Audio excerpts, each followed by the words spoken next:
saking pentingnya ini, kebahagiaan ini, dan saking berbahayanya judi ini, maka seakan-akan kita ditempatkan oleh Allah sebagai objek yang diajak bicara.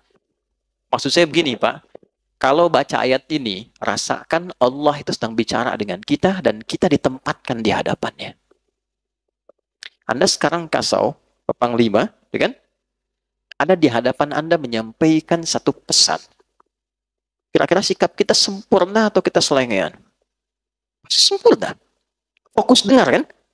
Ayat ini berkata, ketika ayat ini dibacakan, rasakan diri kita ada di hadapan Allah dan Allah sedang berbicara kepada kita. Karena itu para ulama tuh suka menyampaikan pesan begini. Saya ingat sekali guru saya mengatakan, nah kalau baca Al-Quran itu, rasakan nih surat dari Allah turun untuk kamu. Lewat Nabi Agung Nabi Muhammad SAW.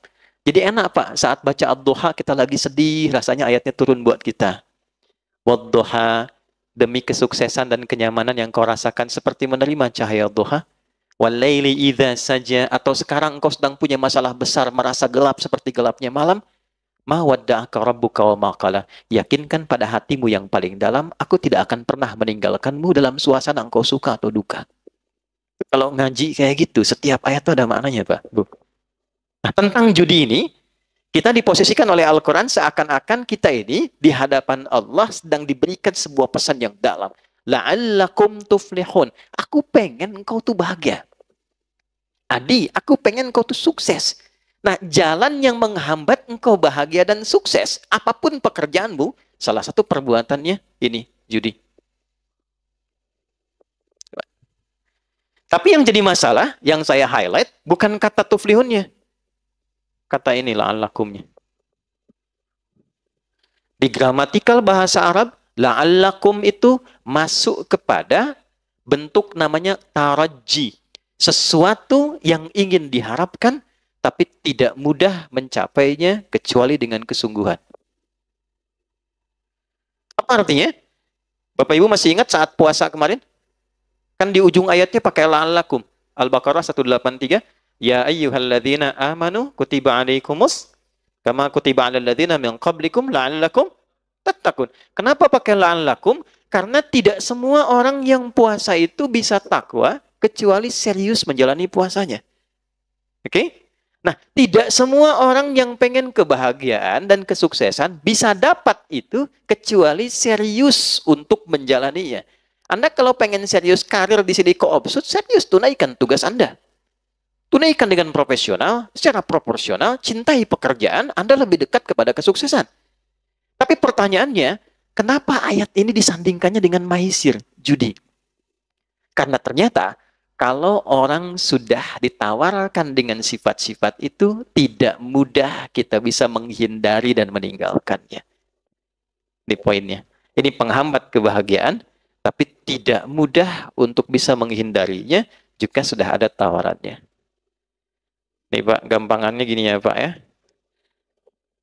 Ini ada 20.000, Bapak Ibu sekalian.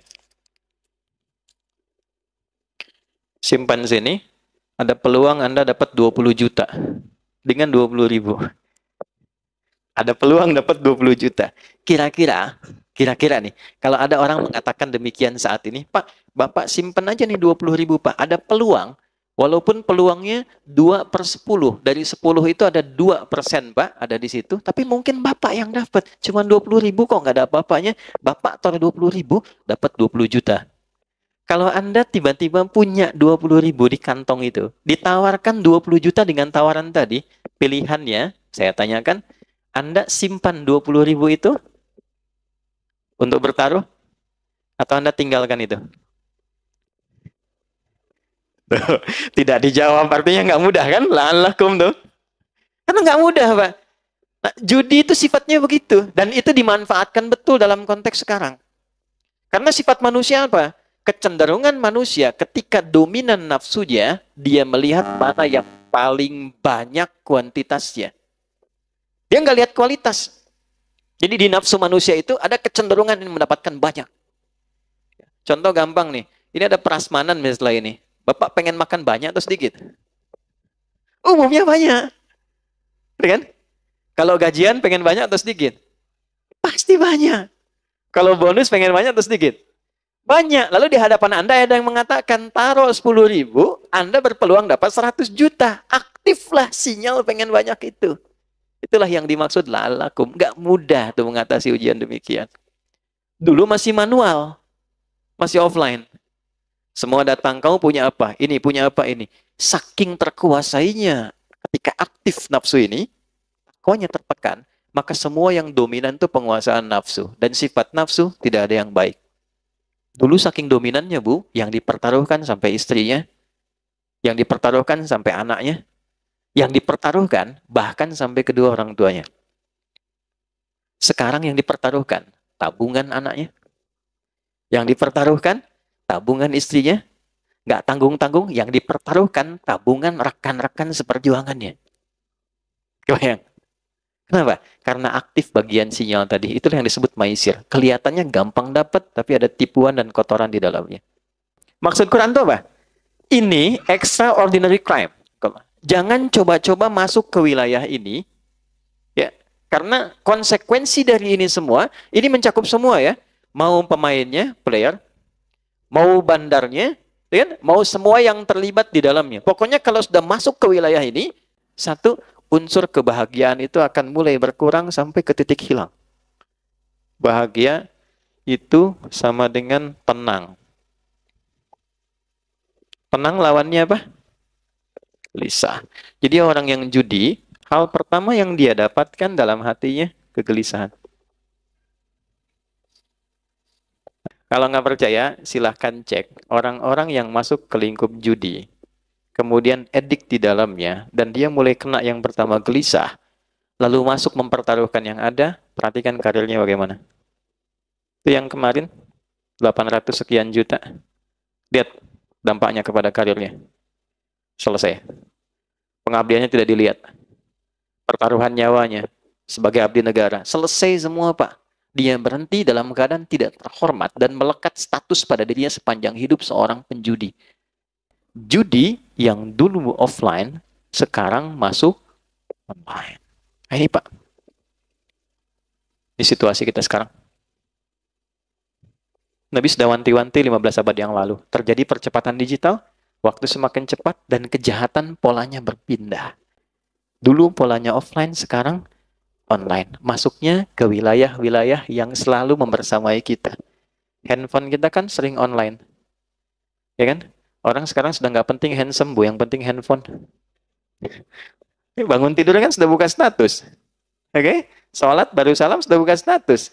Nah sekarang dari semua yang dibuka itu sudah masuk ke dalam situ semua unsur-unsur ini. Ini sulit dikendalikan.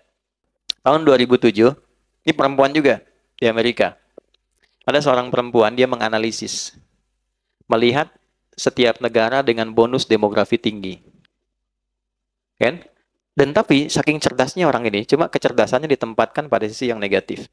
Saking cerdasnya, dia melihat negara yang di tempat itu judi tidak menjadi legal. Nggak dilegalkan, nggak dilokalisasi. Singapura, legal. Ada lokalisasinya. Oke? Macau jangan ditanya. Amerika punya Las Vegas. Malaysia punya Genting. Kan? Semua lokalisasi. Saya tanya, di Indonesia legal nggak? Hah? Tidak kan? Ilegal kan? Hukum positifnya kan nggak ada memperbolehkan. Jelas kalau pasal 303, ya kan? Hukumannya jelas dari 8 tahun sampai 10 tahun, kan? Walaupun di situ ada kalimat kecuali yang dibenarkan oleh hukum atau pemerintah. Tapi kan pemerintah kita tidak. Artinya apa? Dia dipandang ilegal. Dia tidak legal.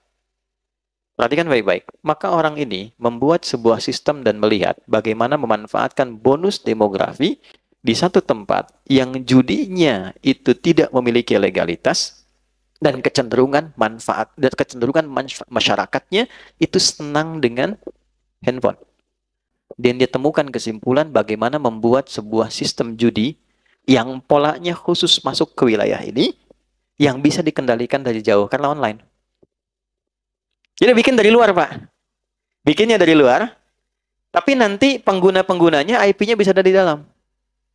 Ya, yang diberikan gampang. Dia nggak bikin yang besar-besar. Yang besar sudah ada. Roulette, yang kasino. Ya, orang-orang ini mainnya nggak di tempat kayak gitu.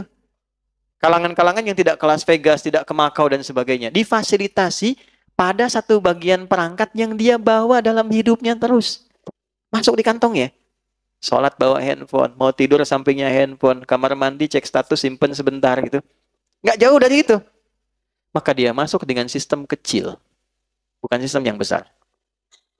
Dan ini operator-operator yang mengambil dari sistem itu, dan seperti multi-level marketing, kalau ngambil Anda bayar. Anda ngambil sistem saya, Anda bayar ke saya, store sekian dalam sebulan.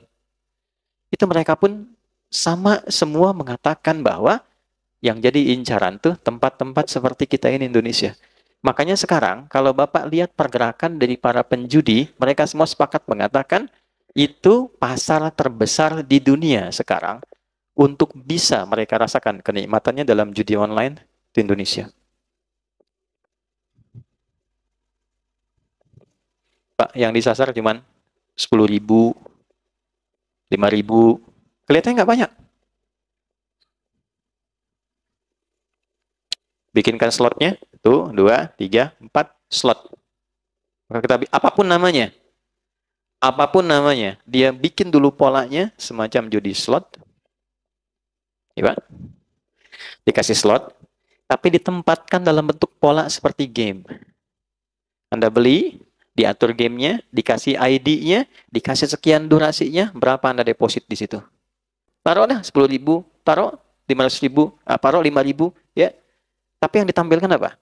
Dengan Anda menyimpan 5.000, peluang Anda mendapatkan 10 juta misalnya. Withdraw, WD.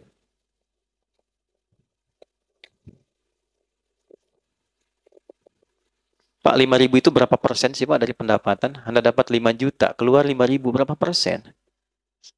Cuma 1% kan? Dianggapnya biasa kan Pak ya? Biasa tuh maksud saya sedikit kan? Gampang kan? Gampang keluarin. Maisir, gampang. Maisir yang dianggap ringan, receh. Receh 5.000 ini. Kalaupun hilang nggak apa-apa. Kan? Ya. Nah ini hati-hati. Walaupun kelihatan cuma 5.000, tapi dampaknya ini Pak. Ya, ada kegelisahan, gelisah nih. Kalau sekarang dapat, udah setannya aktif, CS-nya juga WA, masuk lagi, besoknya aktif terus begitu. Sampai tak terasa habis berapa. Kalau main 5-6 kali, Pak, yang ketujuh dikasih menang dulu. Ini pengakuan dari admin. 5-6 kali dalam sehari, misalnya pagi masuk lagi, siang deposit lagi, sore deposit, sampai malam orang tahajud ini deposit, dikasih menang. Dia cerita ke teman, kamu tahajud dapat apa? Saya main game dapat uang, kamu tahajud dapat apa-apa? Itu bisa begitu. 7 kali dikasih sekali, nanti besoknya dipertaruhkan yang dia dapat semalamnya itu. Selesai. Makanya di dunia orang-orang judi, pengakuan bandar sampai sekarang, orang paling bodoh itu orang yang ikutan slot katanya. Kenapa? 10 orang ikut. Naruh masing-masing 1 juta. Misal. Jadi berapa? 10 juta. Diputar, Pak. Uang ini begitu masuk, ini kan peluangnya itu kan paling sampai 10-20%. Artinya 1 orang sampai 2 orang. Sekali putaran itu ya. Begitu masuk, bandar judi itu udah ngambil, Pak, Ibu. Diambil sama dia tuh minimal itu 70-80% ya. Jadi kalau Bapak naruh 10 orang ini, naruh uang masing-masing 1 juta, ini sama dengan ngasih ke bandar. Bandar, nih kasih. Sama bandar diambil 8 juta. Yang dia putar 2 juta. Ini 2 juta itu dia kembalikan ke 10 orang ini. Supaya diputar, supaya mereka saling berbagi untuk dapat. Dikasih harapan. Nanti kalau nggak dapat, naruh lagi aja. Siapa tahu Anda. Itu sama dengan kalau kita masih bisa berpikir, mana ada Pak, orang ngasih ke situ cuma buat dikasih, 10 masuk, kita suruh perebutin 2 juta. Itulah slot. Nggak ada satupun orang ikut judi itu bisa jadi kaya, itu mustahil. Karena judi itu bukan tempat sodakoh, Pak.